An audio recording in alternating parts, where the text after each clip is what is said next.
Como todos los viernes, conversando sobre los temas de la política, y ahora incorporamos a dos de nuestros colegas panelistas para comentar en primera instancia lo conversado con el congresista Ángel Neira y el ingeniero Juan Fernán Muñoz, ex decano del Colegio de Ingenieros del Perú. Hemos hablado sobre el tema de la industria, el tema del medio ambiente y el tema incluso de los emolienteros. Bienvenido, doctor José Manuel Ballesteros.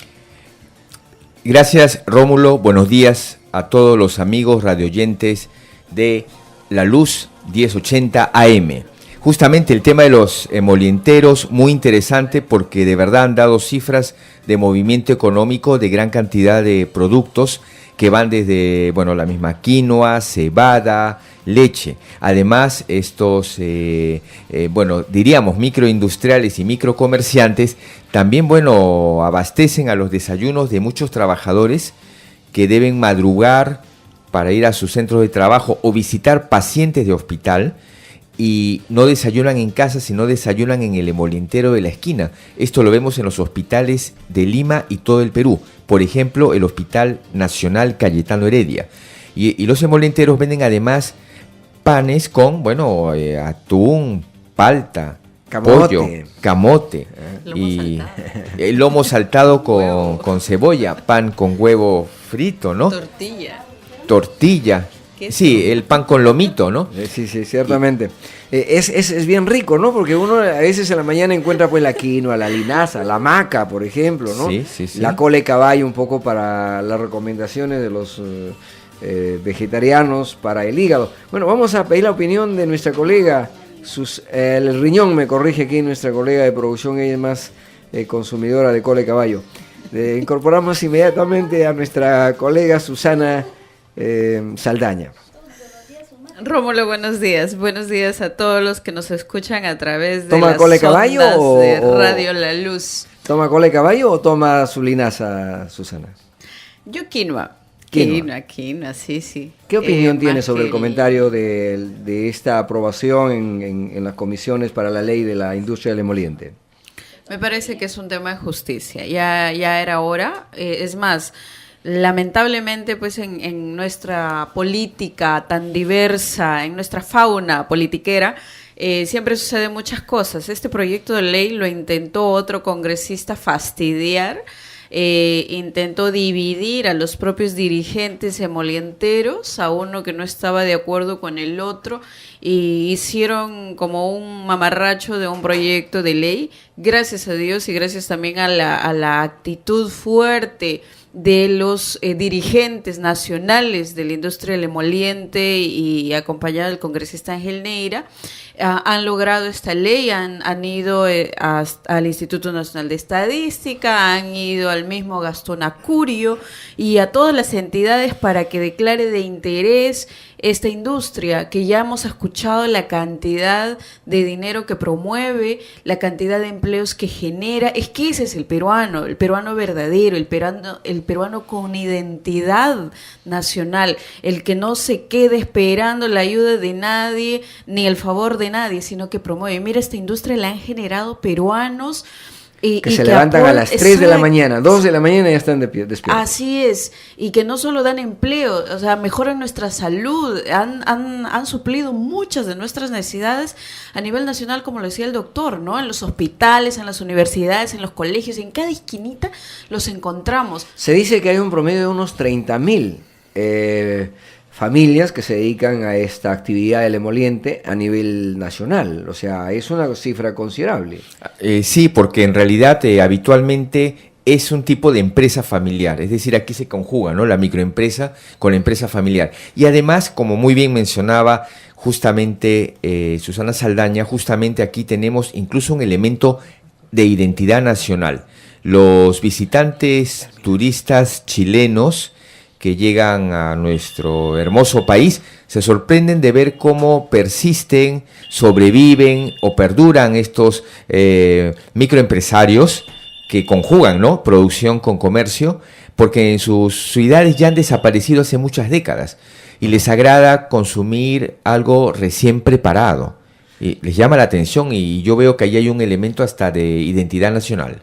identidad nacional y salud, por cierto. Yo todos los días 5:30 de la mañana estoy comprando mi quinoa aquí en la esquina de la planta de radio y televisión, porque ellos ya están hace rato vendiendo allí los productos que preparan a las 2 de la mañana, 3 de la mañana. Bueno, hablando de ello, el jefe de Estado, el presidente de la República, Ollanta Humala, hoy participará en el lanzamiento del Año Internacional de la Agricultura Familiar. Hay que recordar que en el marco de la Asamblea General de las Naciones Unidas se declaró que este año 2014 sea denominado Año Internacional de la Agricultura Familiar. El año pasado fue el año de la quinoa, justamente. Este año, en la agricultura familiar, a fin de promover la formulación de políticas públicas que apunten hacia una agricultura sostenible, un tanto ecológica, un tanto orgánica, un tanto del huerto, que un poco que se ha perdido, porque a veces en el caso de la sierra han abandonado, a veces en las zonas de violencia abandonaron, las tierras se quedaron abandonadas.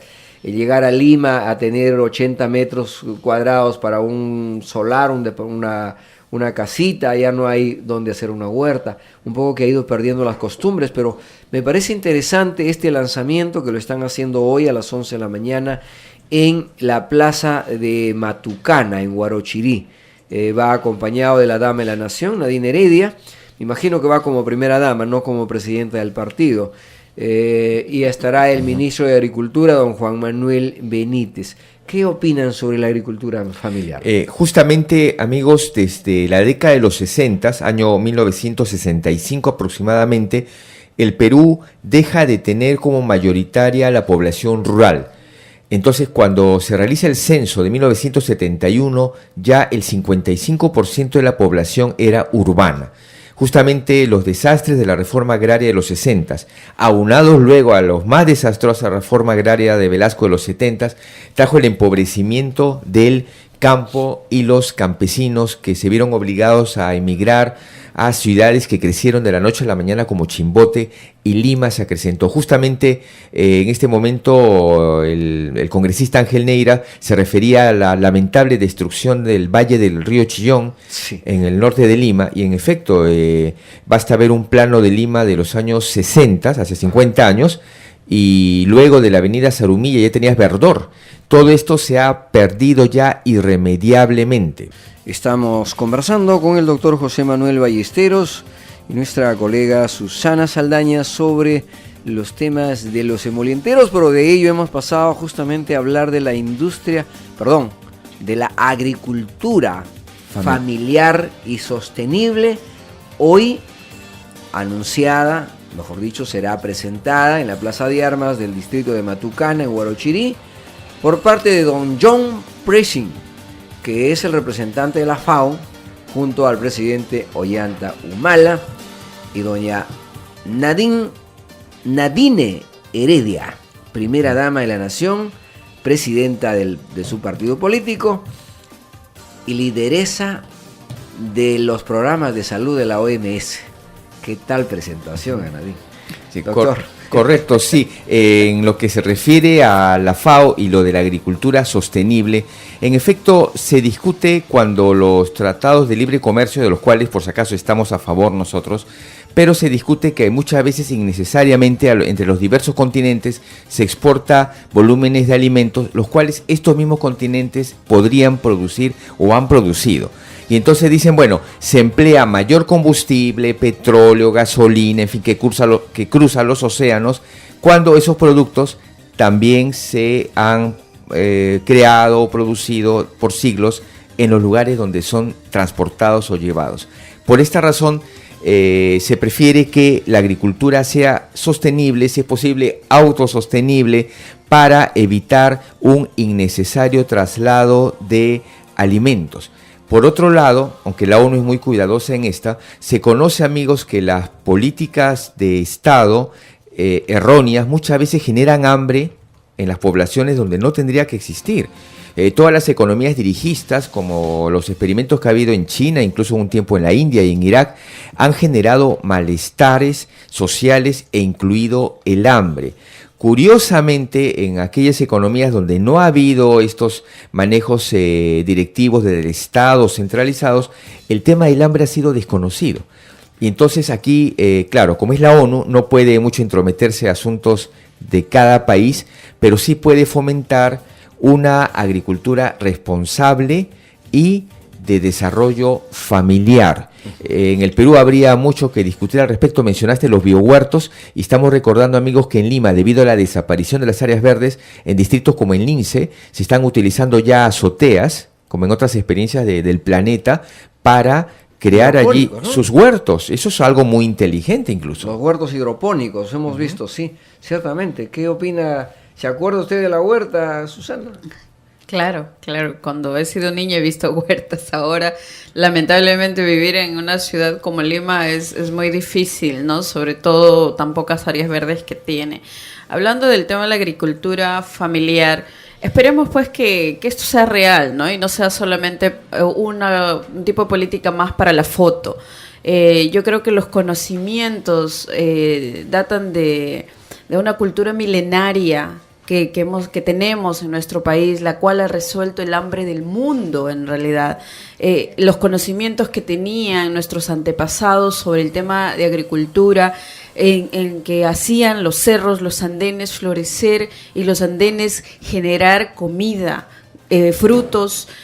Como decía hace poco una persona que estaba escuchando, los chinos hasta el día de hoy siguen comiendo raíces. Nosotros no, nosotros hemos generado frutos y todo ese conocimiento milenario se ha ido mellando poco a poco, y esperemos pues que estas políticas sean reales para nuestro país agricultor, nuestra gente que es agricultora sobresalga y tenga el control de su propia comida, de su propia casa, ¿no? Hablando de andenes, justamente el presidente Ollanta Humala hoy, antes de llegar a la plaza de Matucana, va a estar en el poblado de Huilpa para visitar un vivero y asistir a la recuperación de andenes de uso productivo. Muy bien puesta la noticia, colega Susana Saldaña. Y claro, la resolución número 66-222 de la Asamblea General, donde designan el Año Internacional de la Agricultura Familiar.